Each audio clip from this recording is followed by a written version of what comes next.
medyo unga-unga pa, medyo mas luma.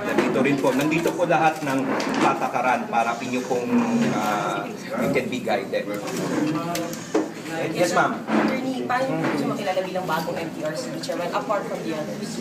Well, ang siguro yung mas merong connect kumbaga sa masa, sa taong bayan, no? Ang MTRCB po ay ibig po namin na maibaba talaga ang kanyang ginagawa sa lahat para empowered po yung ating citizenry, na yung mga magulang ay magagabayan such that they will be able to determine, kasi right ng magulang yan, di ba? What kind of entertainment na mapapanood ng kanilang mga anak.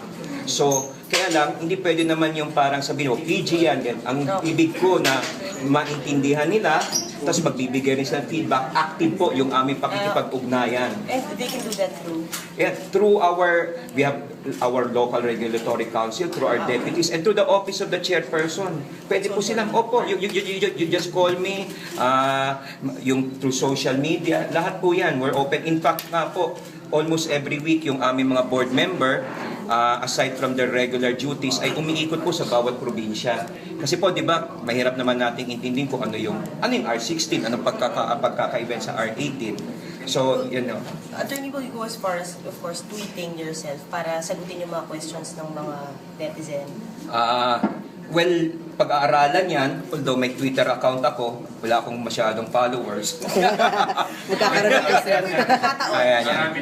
Just call me Toto, no? Chairman Toto. Yes. Okay, Attorney Toto, yung dating screen name ko. Yan. Uy, Mark, kamusta? Okay.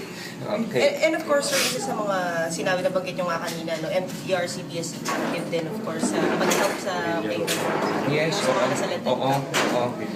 We would like to appeal po, no, dun sa mga nakikipag-ugnayan po dito sa amin, yung mga liaison. Siguro naman na kahit yung matitipid nyo, wag na muna magyosi siguro, o kahit isang merienda, isacrifice muna para po naman ibigay po natin dun sa mga nasa lanta. No, lahat po tayo. Ika nga po ng sa palabas na High School Musical, we are all in this together. Diba? I like that. Yeah, yan. Bagets, sir. Ma'am, baka mangawit ka. Tanong na kayo. Tama siya, artistahin talaga.